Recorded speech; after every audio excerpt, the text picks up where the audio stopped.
Greetings, dear ladies. I'm Kryon of Magnetic Service. The channeling is from a man, but from the other side of the veil, regardless of the voice you hear or the timbre of it, we are both. The gender that you know is Kryon. To some of you, you have to understand, is mixed. On the other side of the veil, there is no gender. Therefore, we come to you completely and totally neutral. And in that, we have the wisdom of the ages for you to give to you. There are those who are listening to this who have not appreciated perhaps the information that I'm going to give because they have not heard the rest of the story, which was given earlier.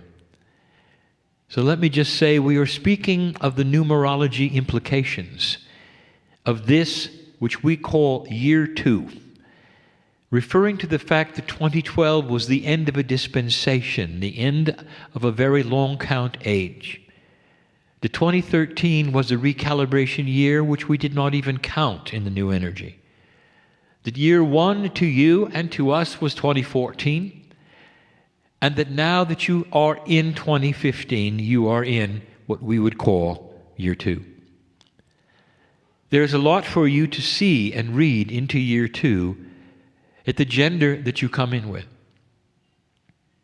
Now I want to review with you just a moment some of the things that I have said in past meetings of this which you have called the Sisterhood. The first, I want to remind you, because you have not necessarily seen this before or recognized this before, what are the chances that you would be your gender this time around and also have the same gender when you were in Lemuria?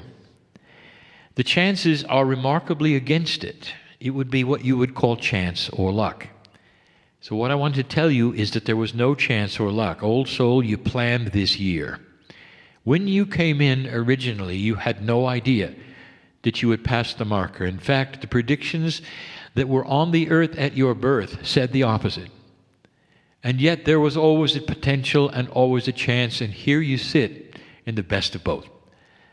You crossed the marker and you are a woman. And in this there begins a special kind of change. You have the society that you live in, you have the expectations, you have all of the things that you deal with, that your gender has in particular. And some of you are comfortable with it and some of you are not.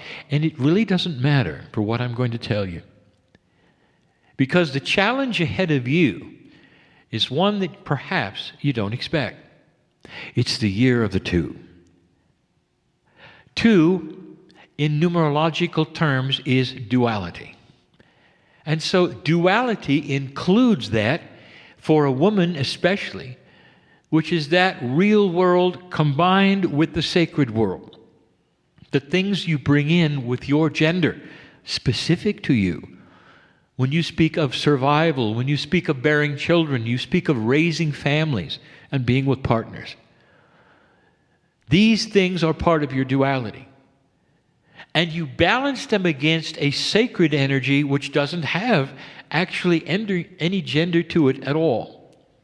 So, what is it we ask you to do in these days of this year, the beginning, truly, of a new age?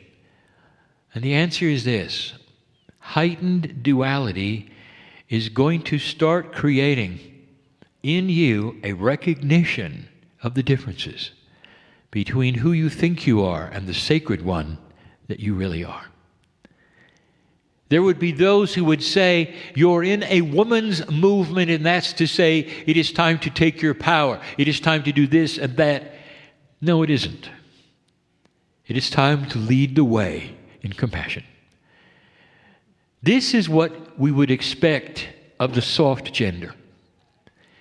This is the one we would expect of the wiser gender, that is the ones who would bear the children of the earth, which is all of humanity.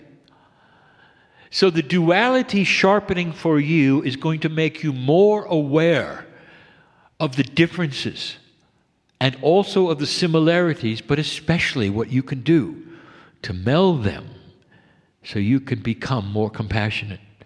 You're going to lead the way. Now, can I say that this is really not that new? But in this energy, you're going to have far greater influence. Far greater. There will be more listening to you because they see that your life reflects it. There are some of your gender on this planet who are victims. You are not. I want to tell you that every single one of you here is powerful. You have compassionate action. You represent the ones who can do nothing. You represent the ones who indeed are victims. Because what you do as an old soul is something that is going to spread to those who don't necessarily have what you have. The knowledge, the wisdom, the ability in this culture to have a more powerful light. Dear ones, the lighter you are, the more benevolent you become in your actions to your families, to those around you, the higher respect you will have. I tell you, there is a reason why in Lemuria the women ran the show. Oh, the men were important, but the women were seen as life givers. Life givers. And this made all the difference to those who were there with you as partners, as family. There'll come a time again when this is the case. And there is no role that you play that is one thing or another. You all have the role of masters. And so this is what we are asking. Recognize it. See it gently, lovingly, and wisely. The year of the two is upon you. And so it is.